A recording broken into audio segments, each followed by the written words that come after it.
Baik, bismillahirrahmanirrahim. Assalamualaikum warahmatullahi wabarakatuh. Waalaikumsalam warahmatullahi wabarakatuh. Alhamdulillahilladzi anzala sakinah fi qulubil mu'minin yazdadu imanan ma imanihim. Asyhadu an la ilaha illallah wa asyhadu anna Muhammadar Rasulullah. Allahumma shalli ala Muhammad wa ali Muhammad la nabiyya ba'da. Hatur nuhun Kang Riko. Alhamdulillah suara Kang Riko bisa terdengar dengan jelas lagi. Alhamdulillah. Di telinga saya. Ibu-ibu apa kabar? Baik, sehat. Bapak-bapak? Alhamdulillah. Yakin kita mau saum Ramadan? Yakin. Insya Allah. Dari mana yakinnya ibu? Kemarin saya operasi pasien, perutnya mampet bu, nggak bisa BAB. Ketika dioperasi, saya bilang ini sudah tingkat advance dan kemungkinan hidup itu hanya 0,5%. Dan beliau tidak bisa ikut bulan Ramadan karena sudah wafat. Ibu yakin nyampe kuotanya pada bulan Ramadan? Saya sampaikan pada keluarga pasien itu, Bu, Bapak kemungkinan secara medis hanya sekitar 0,5% untuk bisa hidup. Qadarullah ternyata beliau wafat. Ibu pengen tahu caranya mengetahui kapan? Ada rumusnya Pak? Mau tahu? Benar mau? Kalau tahu nggak nyesel? Serius? Serius? Catat baik-baik. Pengen tahu benar kapan tanggalnya? Yakin? Kayak ragu-ragu begini ini mah. Ibunya yakin, bapaknya senyum-senyum, gimana ini Pak? Caranya Bu, ini rahasia ya Bu ya. Ini prediksi. Tekan bintang 88 pagar. Bukan, itu mah kuota apa Bu? Oh, itu mah kuota internet. Salah Kang Riko. Ya. Baik. Ibu bapak, tanda-tanda dari munculnya bulan Ramadan, ada yang tahu apa Dek? Apa Dek? Hilal, betul. Apa itu hilal Dek? Munculnya bulan muda setelah matahari tenggelam, munculnya bulan di atas ufuk gitu. Setelah terjadinya konjugasi. Baik. Ada yang tahu lagi tandanya? Saya kasih hadiah. Oh iya, kalau di TV sudah muncul iklan nyaan dia mah iklanan deh sarung. Jadi nanti bilang Bu ke MUI, tanda-tanda munculnya bulan Ramadan: 1, terjadi konjugasi; 2, terjadi iklan. Ya. Baik. Ibu coba Bapak kita renungi. Di sebelah kita tahun kemarin, tetangga kita tahun kemarin, saudara kita, teman seangkatan tahun kemarin, masihkah ada pada hari ini? Adakah yang sudah wafat saat ini? Ada. Kenapa ibu berkeyakin atau bisa nyampe bulan Ramadan nanti? Oh, insya Allah ya Bu ya. Baik. Ibu bapak semua, karena saya sekarang sudah pakai baju ihram, baju dokter ya Bu ya, bisa disangka dokternya bohongan padahal ijazahnya asli. Asli Pak Bu, asli insya Allah dari Unpad. Kita bicara sekarang tentang penyakit ya Bu ya. Dok, penyakit apa yang paling banyak di muka bumi ini? Penyakit apa yang paling banyak secara syariat menyebabkan kematian? Penyakit apa yang menyebabkan kematian tapi sampai saat ini ternyata tidak pernah tergeserkan. Juara terus Bu. Di SD, SMP, SMA juara terus eta penyakit teh. Penyebab kematian terbanyak sedunia. Ada yang tahu kira-kira?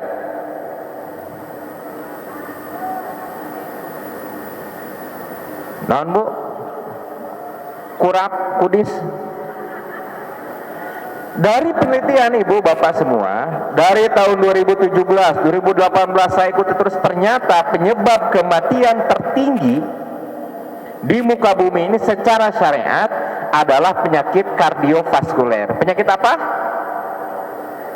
Penyakit apa Bu?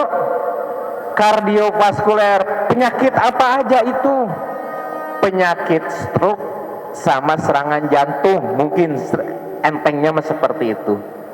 Nah, penyakit ini Bu nggak pernah turun, dia ranking 1 terus, nggak ada yang mau ngejar. Dan penyakit ini biasanya datangnya mendadak. Innalillahi wa inna ilaihi raji'un. Suka ada pengumuman gitu, pernah dengar? Telah meninggal Bapak Anu bin Anu. Si ibu kaget, lah barunya kemarin kita bareng jalan-jalan Pak.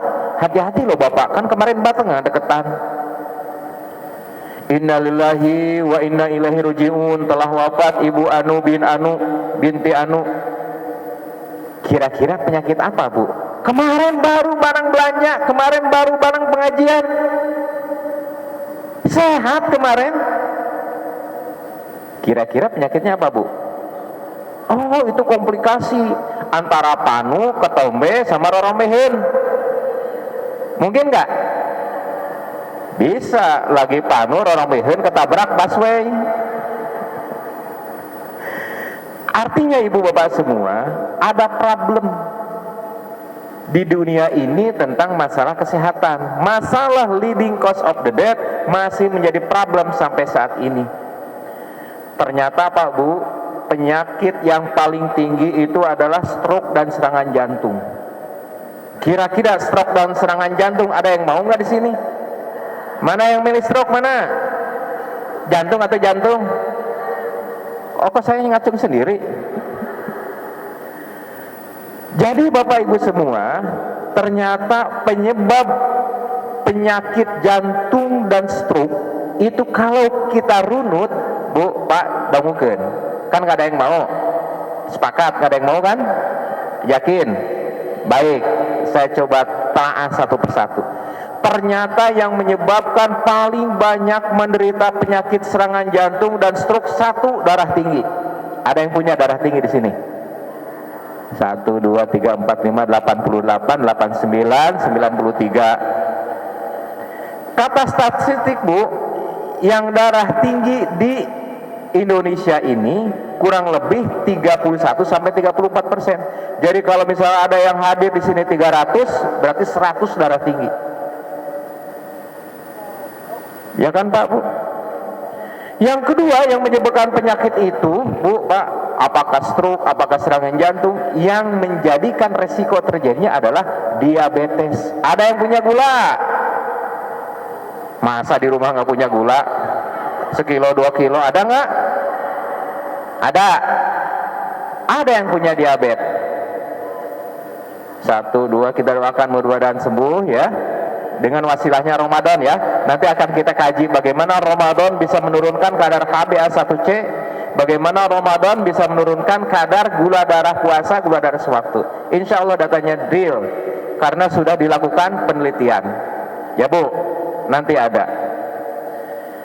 Jadi ternyata Pak Bu, hipertensi, diabetes adalah penyumbang terbesar terjadinya penyakit stroke dan hipertensi. Ternyata ada faktor yang ketiga Pak Bu.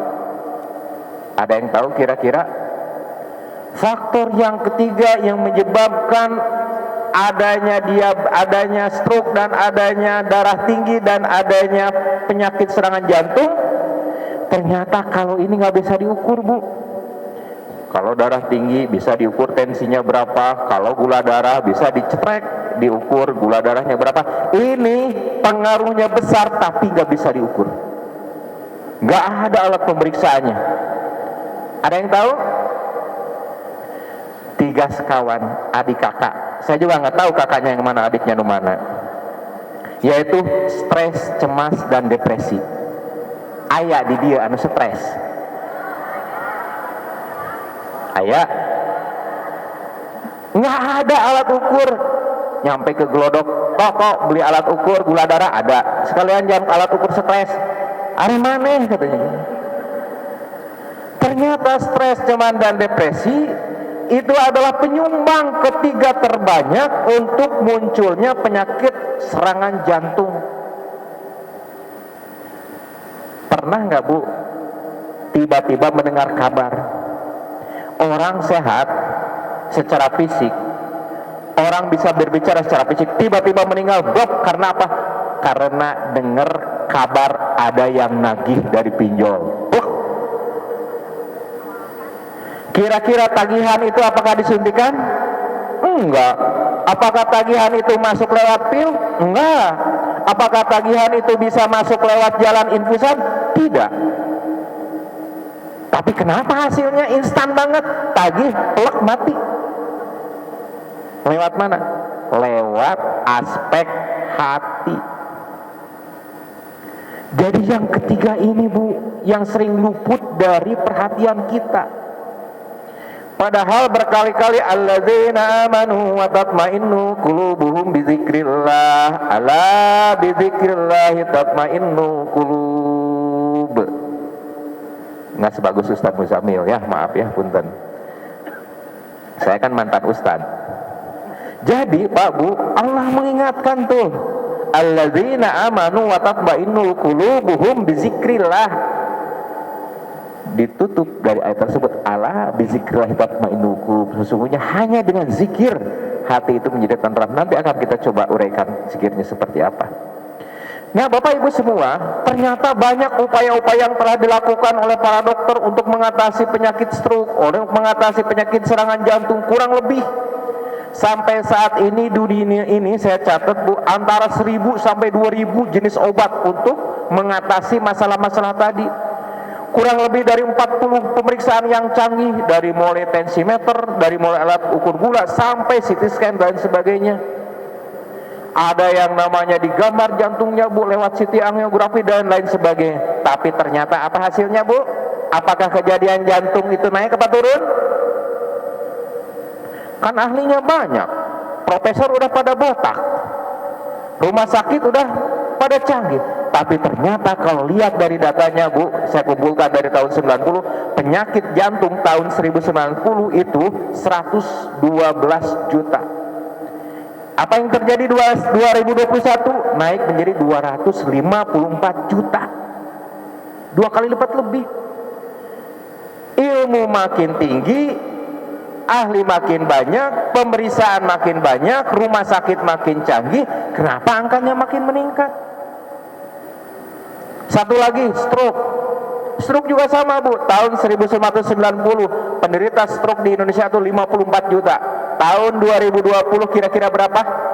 93,8 juta. Naik apa turun? Apa kira-kira? Obat udah makin banyak, rumah sakit udah makin banyak, kemudian pemeriksaan sudah makin keren. Tapi kenapa ini terjadi peningkatan? Terjadi peningkatan, berbagai upaya dilakukan. Salah satu upaya yang ditemukan Bu, Pak Punten, ini agak serius sedikit ya. Tahun 1960-70 Pak, ditemukanlah suatu metode. Kemudian dengan metode itu ternyata bisa mengurangi angka kejang pada penderita epilepsi. Dengan metode itu diperbaharui tahun 2003 Pak Bu. Ternyata Pak, nggak dengan obat, dengan salah satu metode. Ternyata dengan metode itu dilakukan selama sekian lama terjadi penurunan kadar gula darah tanpa obat. Terjadi penurunan kadar HbA1c tanpa obat. Dan kalau kita telusuri lagi Pak Bu, dengan metode itu ternyata Pak bisa menjadikan orang insulinnya bisa dalam keadaan normal. Tahu insulin? Tahu Bu insulin Bu? Yang suka merayap di dinding itu, diam-diam merayap. Oh cicak ya, oh salah, itu bukan insulin. Jadi insulin itu adalah kunci yang memasukkan gula dari darah yang kita makan ke dalam sel agar gula itu digunakan. Jadi dengan adanya prosesi itu ternyata kadar insulin bisa turun. Kemudian kadar kita lihat lagi kadar HbA1c bisa turun 0,8% dan lain sebagainya sampai pada penurunan lemak visceral. Jadi ibu-ibu yang tadinya senam, pinggangnya nggak langsing-langsing, perutnya makin gede, dengan prosesi ini ternyata ibu 20-30% tuh penurunannya. Apa dok prosesi itu? Bagaimana caranya dok prosesi itu? Ternyata bu, dengan prosesi itu ada yang disebut dengan autofagi. Disebut apa bu? Sekali lagi, apa pak? Autofagi atau siang? Autofagi, siang aja lah dek. Yang disebut dengan autofagi. Apa itu autofagi? Gini bu, ibu punya dapur. Ketika ibu itu terus masak terus nggak pernah berhenti, kira-kira kompornya itu akan seperti apa? Akan panas, akan kotor, akan cepat rusak. Kira-kira kapan kompor itu dibersihkan? Waktu memasak atau waktu tidak memasak?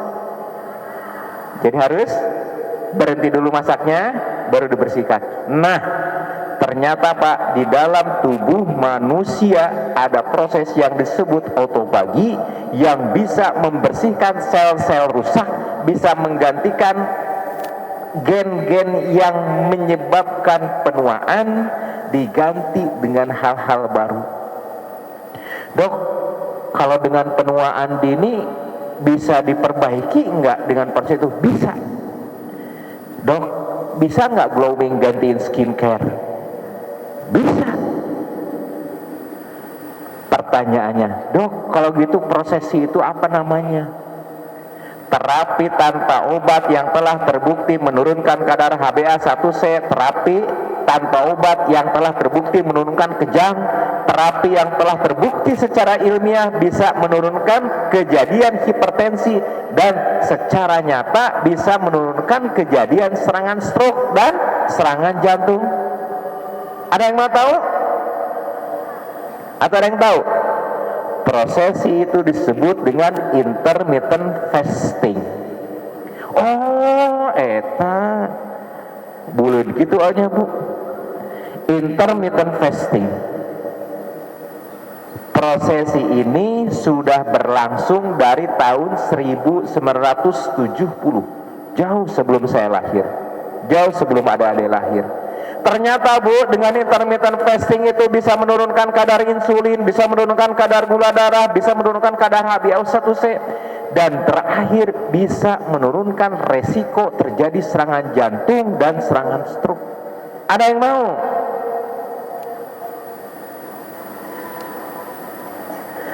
Nah, kita coba bahas pada siang ini. Qadarullah, hari ini alhamdulillah saya baca buku dari kemarin. Nggak jualan buku ya bu ya, maaf ya bu ya. Buku tentang fasting efek dari puasa. Saya baca bukunya termasuk di sini, ternyata ada namanya tentang autofagi sama detox. Nah, kalau dengar detox biasanya ibu-ibu keinget apa bu? Kalau dengar detox apa bu?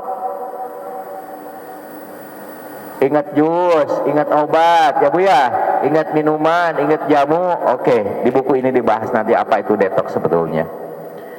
Insya Allah buku ini kita mudah-mudahan inti-intinya selesai ya bu ya. Dan bagi ibu-ibu yang ingin, ada yang ingin bukunya? Biasanya pada heboh, ada yang ingin mau gitu ya. Tuh kan ibu-ibu begitu pak. Kalau misalnya ada yang bisa gratis, kenapa harus bayar? Dan kalaupun bayar, apa SOP dari ibu-ibu? Diskon. Berapa Pak Dokter? Sekian juta. Diskon lah, diskon. Nah, sehabis dapat diskon, SOP nggak berhenti. Berapa kali bayar? Benar apa benar? Itu SOP Pak, ibu-ibu Pak. Tanpa Bapak harus ajari, apa ya, sudah ada SOP-nya. 1 gratis, 2 diskon, 3 berapa kali bayar ya. Baik. Jadi ibu bapak semua, ada yang disebut dengan intermittent fasting. Apa itu intermittent fasting? Yaitu tidak makan, tidak minum selama berbagai macam rumus. Ada yang rumusnya itu paling keren, paling banyak itu rumus 16-8. Apa itu 16-8 Bu? 16 jam tidak makan, tidak minum, 8 jam makan. Ternyata risetnya banyak sekali, ratusan Bu. Intermittent fasting yang baru ditemukan tahun 1970 dan baru populer tahun 2003 sebetulnya sudah dilakukan sejak 14 abad yang lalu. Pertanyaannya, Dok, kan dari tahun ke tahun juga saya puasa, kok berat badan saya naik terus? Dok, tiap tahun juga saya Ramadan, kok gula darah saya nggak baik-baik? Dok, tahun kemarin juga saya puasa penuh, kenapa kadar kolesterol saya kok nggak nurun-nurun? Ada yang gitu Bu? Ada yang gitu ya? Kenapa dokter tadi bilang intermittent fasting kok bisa menurunkan HbA1c, bisa menurunkan tekanan darah, bisa menurunkan kolesterol? Saya tiap tahun puasa tapi tetap. Kira-kira yang salah apanya Bu? Puasanya atau apanya? Tumben jujur Ibu. Alhamdulillah, syukurlah Bu. Kita evaluasi Bu. Sampai jam berapa kita teh? Sampai jam 10 ya, baik. 16 menit lagi mudah-mudahan. Kita evaluasi Bu. Kalau begitu Bu, kita sudah tahu intermittent fasting ternyata begitu dahsyat, bisa meningkatkan pembersihan tingkat sel 2-3 kali lipat autobagi itu. Kira-kira kenapa kok kita pada saat ini, kok kita yang saum tiap tahun kok gitu-gitu aja? Jangan Bu, coba kita evaluasi sekarang. Pertama Bu, kalau berbuka, kita itu berbuka dengan apa Bu?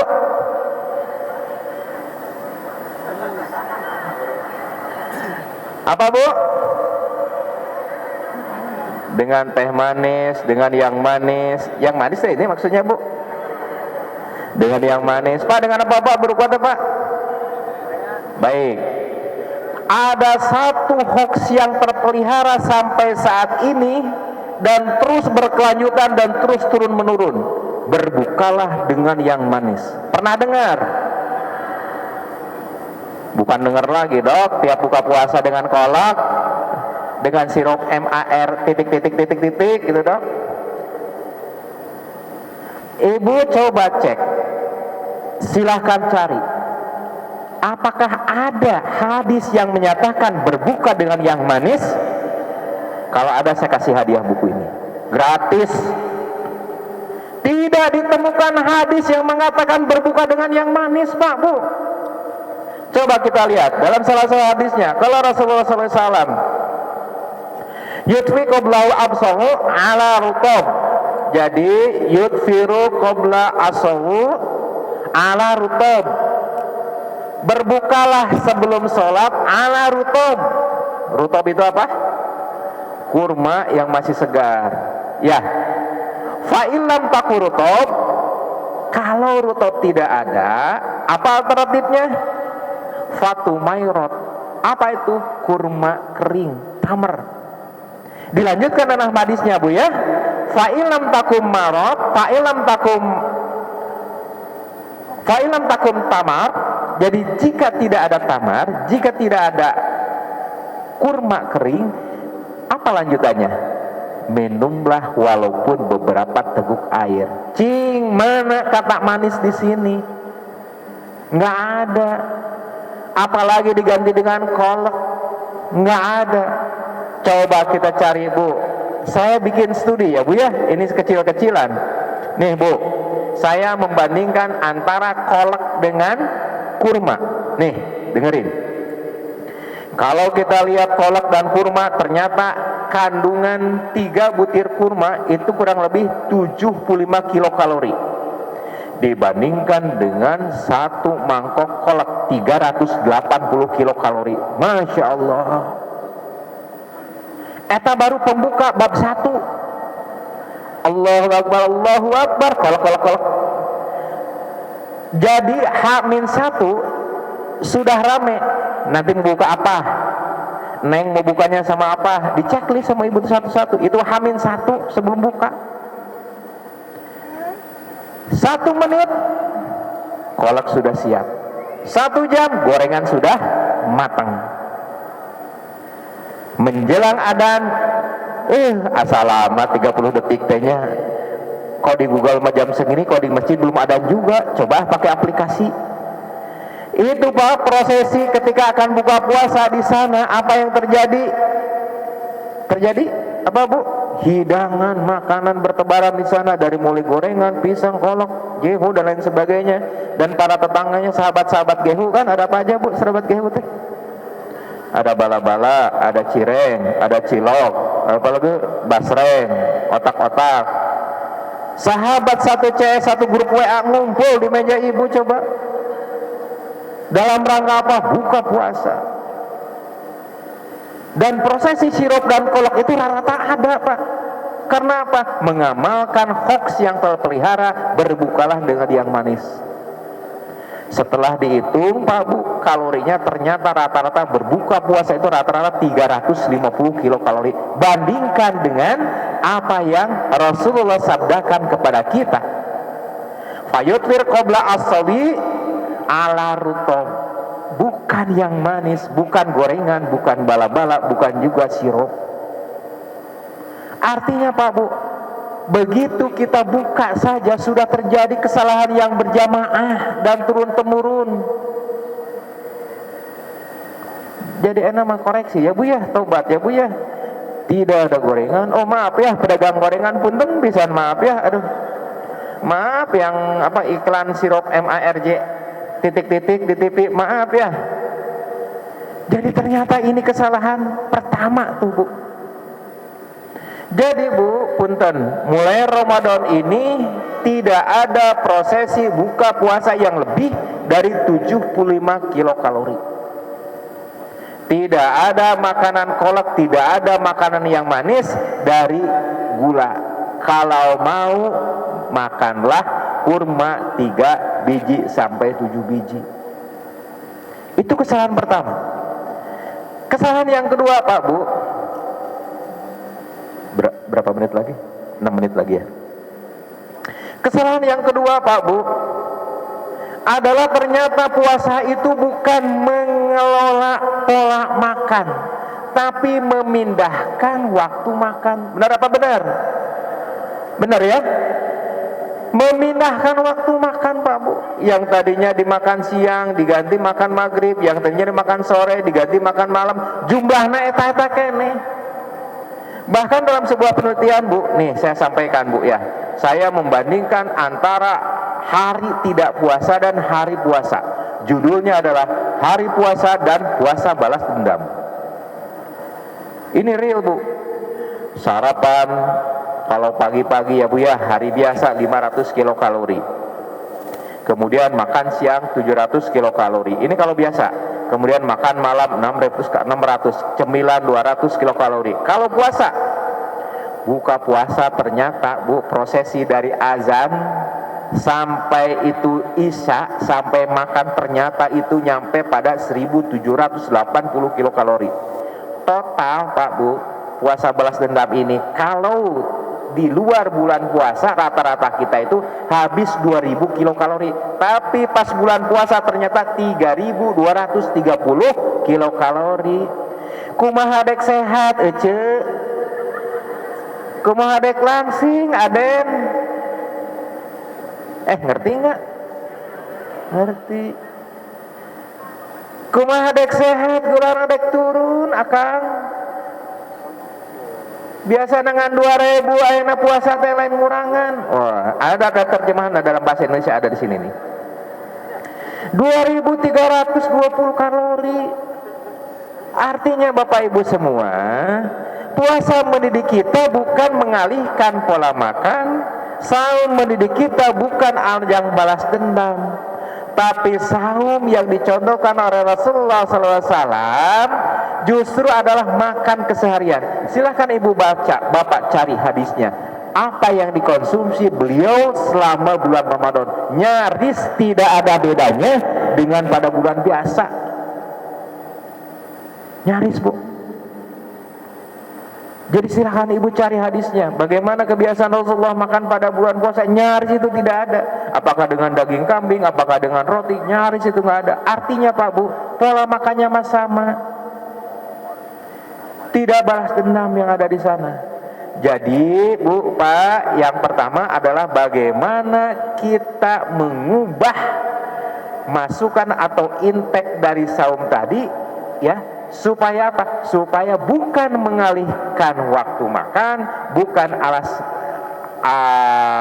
balas dendam, tapi sahum seperti saumnya Rasulullah SAW. Yang pertama, ya Bu ya, kan mau kita perbaiki.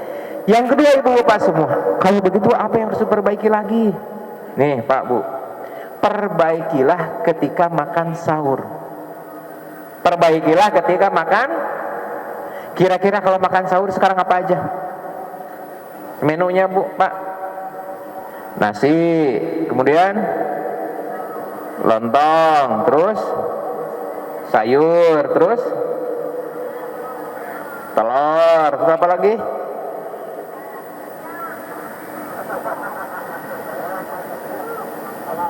Ibu, kalau baca tentang teori bagaimana makan sahur itu yang bisa bertahan lama adalah makan yang dominan komposisi protein. Bukan nasinya tinggi setinggi Tugu Monas, ikannya 2 potong. Diganti Pak Bu, ikannya setinggi Tugu Monas, gimana Dok, didiriin aja pakai waktu gitu ya. Nasinya 3 kepal. Apa ini rumusnya Pak Bu? Ternyata ketika protein lebih tinggi, maka ketika tubuh ini dalam keadaan siang, maka yang terjadi adalah pengambilan energi bersumber dari lemak yang selama ini, selama 11 bulan Ibu simpan. Ada simpan di perut, ada simpan di bokong, ada simpan di daerah usus. Lemaknya itu dibuang Bu. Makanya Pak Bu, dengan intermittent fasting ternyata 20-30% lemak di dalam perut itu menurun. Jadi kalau nanti saumnya Ibu benar, yang tadinya berat badan itu berapa Bu? Berat badan itu biasanya hanya Ibu dan Allah yang tahu. Sok Ibu tanya Bapak, tapi khusus ya, yang berat badannya itu nggak boleh ngomong gendut, yang perempuan nggak boleh. Yang berat badannya agak lebih gitu ya, tanya berat badan, jarang jujur Pak. Hanya saya dan Allah yang tahu katanya. Jadi ketika Ibu berat badan misalnya sekarang 50 kilo ya Bu ya, ketika habis saum Ramadan itu paling tidak berat badannya 48. 20% lemak visceral harus turun kalau saumnya benar. Kemakang Riko berapa menit lagi? 3 menit lagi. Yang kedua, jadi sahur dengan makanan tinggi protein, ya Bu ya. Yang ketiga Ibu Bapak, ini yang penting nih. Saya menganalisis pola gerak dan pola tidur pada sebelum saum dan ketika saum. Jujur, sarena loba mana? Tidurnya banyak saum atau di luar saum? Asli ya Pak ya, jujur ya. Terjadi penurunan aktivitas fisik. Padahal pada penelitian intermittent fasting itu tidak seperti itu. Nah, Ibu Bapak semua, yang ketiga ini yang sangat penting. Ada satu rumus, yaitu bagaimana saum itu seperti halnya penelitian yang pernah dilakukan. Ini ada sebuah conclusion ya Bu ya. Saya coba baca di sini. Nih. Jadi intermittent fasting bisa optimal, bisa bekerja dengan baik ketika 1. Regulasi stres. Yang kedua, pengolahan emosi, kecemasan dan makna hidup. Yang ketiga adalah aktivitas fisik. Tuh. Nah, saya kasih rumus. Bagaimana caranya mengelola hati nanti aslinya nanti oleh guru kita semua. Saya kasih rumus, namanya rumus RISA. Rumus apa, Bu? Rumus apa? RISA. R-nya itu ridha, I-nya istighfar, S-nya itu adalah syukur, S-nya lagi adalah sabar. RISA. Bagaimana caranya ridha? Pastikan kita yakin bahwa apapun yang terjadi di muka bumi ini pasti telah tertulis di Lauhul Mahfuz.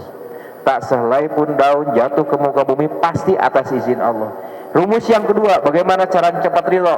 Pasti Allah menakdirkan ini sesuai dengan porsinya. La yukallifullahu nafsan illa wus'aha. Rumus yang ketiga, Bu, Pak, Bu, siapa tahu yang menurut kita itu nggak baik, padahal itu yang terbaik menurut Allah. Wa asa an takrahu syai'a wa huwa khairul lakum wa asa an tuhibbu syai'a wa huwa syarrul lakum. Allah menutup dalam ayat tersebut, wallahu ya'lamun wa antum la ta'lamun. Maneh mah teu nyaona-naon tentang masa depan, tentang besok, tentang apa, Allah Maha tahu. Di sana ridho itu akan muncul. Kemudian ridho, istighfar. Istighfar silahkan, Bu, mau pakai hitungan boleh, mau enggak juga boleh. Kemudian sabar, dan terakhir adalah syukur. Syukur masih di dalam umur untuk menjalankan puasa. Saya betul-betul excited, Bu, ketika kemarin kunjungan ke Aceh. Di dalam situasi bencana, rumahnya itu hancur, rumahnya itu kena lumpur, seragamnya itu nggak ada. Kemudian makan itu ngantri 300 orang di dapur umum. Saya wawancara satu orang. Dek, namanya siapa? Jawab ini. Kelas mana? Kelas 2 SMK. Dek, apa hikmah dari musibah ini? Jawabannya apa? Perkiraan saya sih jawabannya, kita bisa bersabar, kita bisa nerima. Ternyata jawabannya di luar ekspektasi. Saya bersyukur, katanya. Lah, aneh kok bersyukur? Bersyukur Pak Dokter saya masih hidup, bersyukur orang tua saya masih hidup. Ternyata dalam musibah sebesar itu, ternyata rasa syukur ada jika kita melihat segala sesuatu yang baik. Jadi Bapak Ibu semua, kalau kita merenungi, tidak ada satu detik pun tanpa Allah pelihara diri kita ini, bahwa Allah titipkan kepada kita 37 triliun sel, dan setiap saat Allah kirim 37 triliun sel itu lewat apa? Lewat pembuluh darah yang panjangnya 138 km. 128 km. Sepertiga antara jarak bumi dan bulan. Bu, jarak bumi dan bulan berapa? Bu, kan tiap bulan itu datang bulannya. Masalahnya bulannya datang bulan itu ya. Kurang lebih 380.000 km jarak pembuluh darah kita itu, dan 138.000 km Allah kirim. Ya Allah, saya bisa melihat, ya Allah terima kasih, saya bisa bernafas, ya Allah. Andai kata bagasi oksigen ini seperti sinyal wifi, maka tidak nafas saya itu dari sinyal yang keluar. Tapi kok saya kepada saya, tiap kali saya nafas itu berikan oksigen. Ketika saya sedang tidur, tubuh saya ini, ketika saya sedang nyenyak sekalipun, ternyata Allah cucikan darah kita ke dalam tubuhnya, dan lain sebagainya. Jadi sahabat-sahabat sekalian, tidak ada saat tanpa nikmat yang Allah berikan. Salahnya kita tidak pernah tahu dengan detil apa nikmat yang kita terima. Sehingga kalau kita tidak merasa dikasih, saat kecil kita melakukan. Sahabat-sahabat semua, jadi yuk sama-sama kita dekati bagaimana sahur itu yang sehat, bagaimana sahur itu yang bisa menjadikan kita itu lebih baik. Kenapa, Bu? Di buku ini coba saya baca. Dari Ramadan ke Ramadan ada satu pertanyaan yang perlu kita lakukan. Apakah hidup benar-benar menjadi lebih sehat, lebih tenang, atau hanya mengalami perubahan yang itu saja? Kita sering merasa baik-baik saja pada tubuh menyimpang lelah, hati kehilangan jeda, dan satu kenyataan yang terlupa. Belum tentu kita masih diberi kesempatan untuk Ramadan berikutnya. Ibu semua, buku ini mengajak melihat saum sebagai dari bukan sekedar menahan makanan dan minuman, tapi adalah tombol reset untuk memperbaiki. Baik, mudah-mudahan ibu semua, bapak semua, kita diberikan umur yang panjang, yang sehat dan berkah. Subhanallah wa bihamdika, asyhadu an la ilaha illa anta, astaghfiruka wa atubu ilaik. Assalamualaikum warahmatullahi wabarakatuh. Assalamualaikum. Bersama saling sapa TV.